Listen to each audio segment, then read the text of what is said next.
Hi, Chamber Partners. Thanks once again for tuning in to hear from our leaders running for elected office. Thank you for embracing the Zoom technology, and we just hope to let voters know who's running on their ballot here in the statewide primary coming up on June 9th. So thank you again for joining us. Why are you running in this election?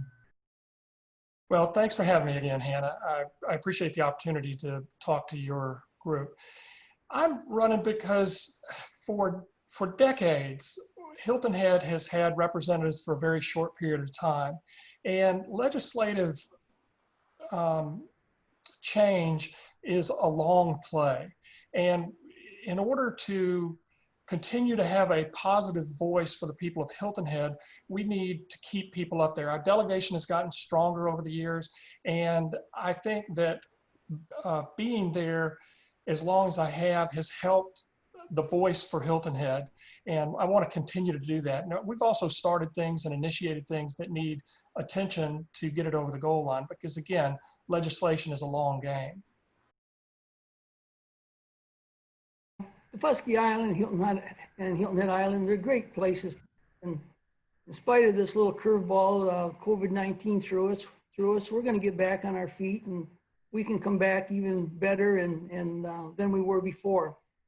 And as a state representative, I think one of the main responsibilities they have is to make all their decisions as it relates to what's best for our local community, and work with our community as it relates to coming back from any issues or problems they may have.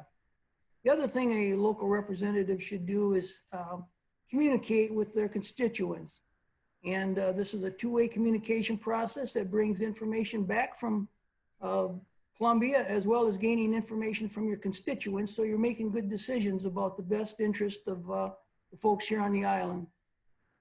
What background or qualifications do you bring to this position of leadership from either your political, professional, or personal background? The role of the representative is one of service. I spent 31 years in public education. 20 years were spent in a program called Community Services.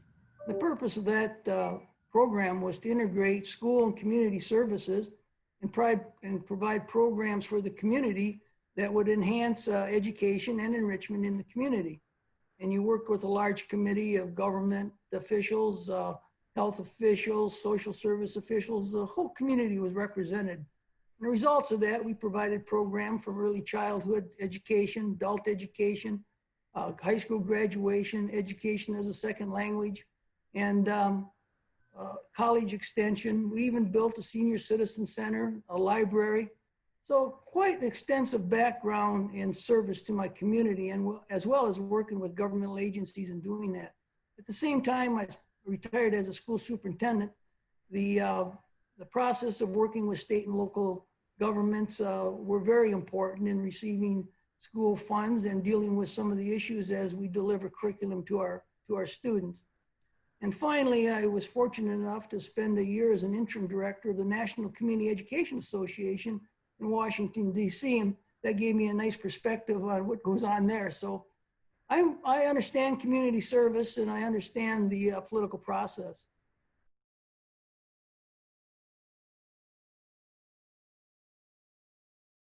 Kind of hard to answer inside. That could probably be 6 minutes in and of itself. I think if you break that down into 4 areas is how I might answer that. First off, I've lived, worked, raised 3 wonderful kids on this island. I've volunteered. I've been here for 41 years.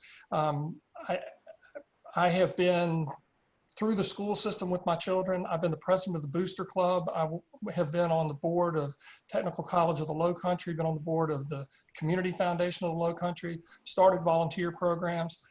I know the issues, I know the people. I've worked with people of all levels and segments of the society on Hilton Head, and I didn't just retire here. So I've been here for 41 years. In addition to that, I have a financial expertise that I've been in the finance world for 40 years as well. And there are complex topics that are valuable in understanding in the General Assembly. And I have people that have learned to lean on my expertise there as well. And I want to be able to continue that for the people of Hilton Head. Thirdly, I think that there is credibility and influence that I have developed in the 6 years that I've been there. I've consciously attempted to do that. And I have relationships with the other 169 members of the General Assembly. I also have influence with them in order to help pass legislation that might need to get done. I have relationship with agency heads. I have relationships with the governor. All of these are things that when I need to call on somebody for a constituent, I know who to call, and they'll answer the phone. And finally, there's topical expertise.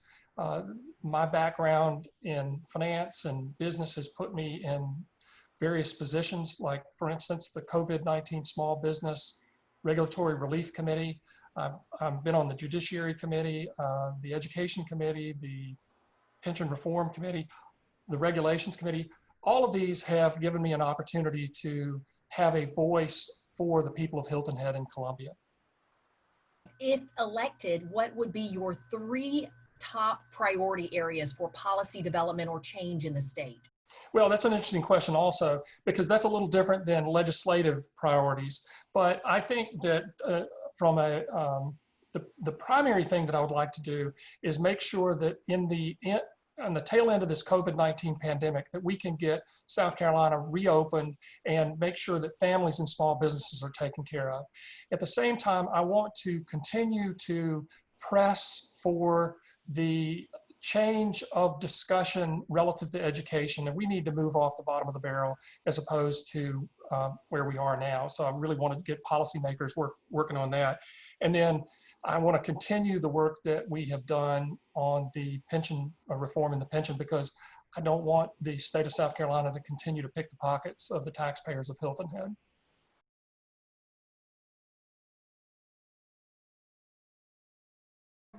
We need to deal with all the issues that COVID-19 threw us. That being on the table, as those issues develop and come along, we will be doing our best to resolve those for the best of our local community. But in addition to that, we have a bridge being built out here, or hopefully will be built. We have the information right now is in Columbia, and they're looking at the final plans. So we hopefully will have those by the early fall or beginning of next year.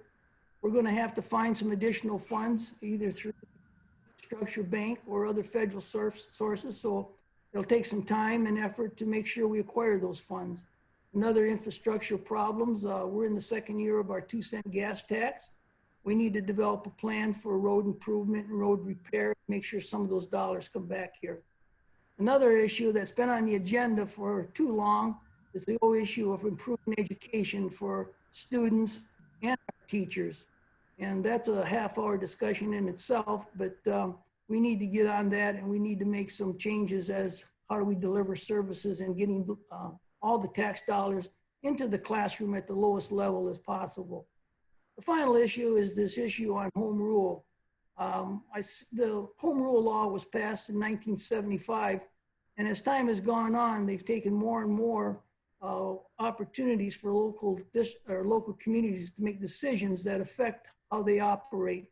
And I think more of that has to happen at the local community, and we need to start repealing some of these laws and rules that have hindered local communities from making decisions that affect them. What state issue or policy matter do you feel would need special attention because of COVID-19, and what steps would you take to address it? First of all, COVID-19 is an issue we'll be dealing with for some time, and hopefully we'll be making some headway with that real quickly. But the chamber has really taken a nice step on this Pathway Forward committee that they formed. I know in talking to Ray Warco, those committees are working hard and have got some initial reports in. It seems like an overall theme is safety. In fact, I'm on the board of the Children's Center, and we're opening that center up June 1st.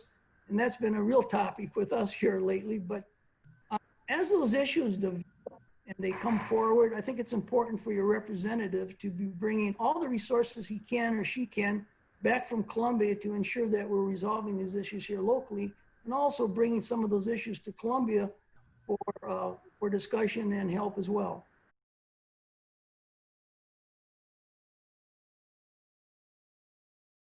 the essence of what we're doing with the COVID Small Business Regulatory Relief Committee.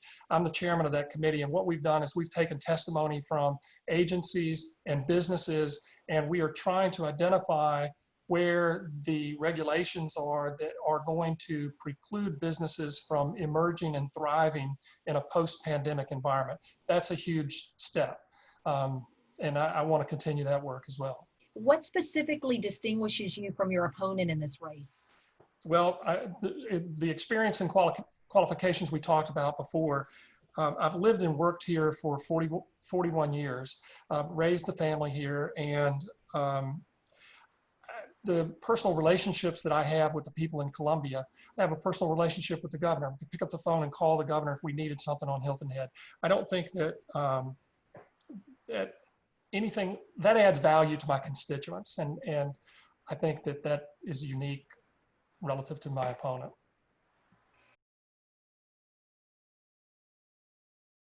Number of things.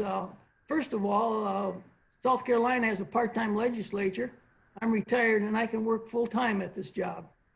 Another big difference is my opponent is restricted by some of the votes he can make as a result of his employer not wanting him to vote on certain issues because it's a conflict of interest. I have no conflicts of interest, and I can vote on any and all issues and represent our community on each and every vote. A third item is a big difference in how I will support our local community in terms of making decisions that affect our local community, and they will always be first and foremost in any decision I make. I encourage you to research all of the candidates again as we go to the polls on June the 9th. Thank you again for this great conversation.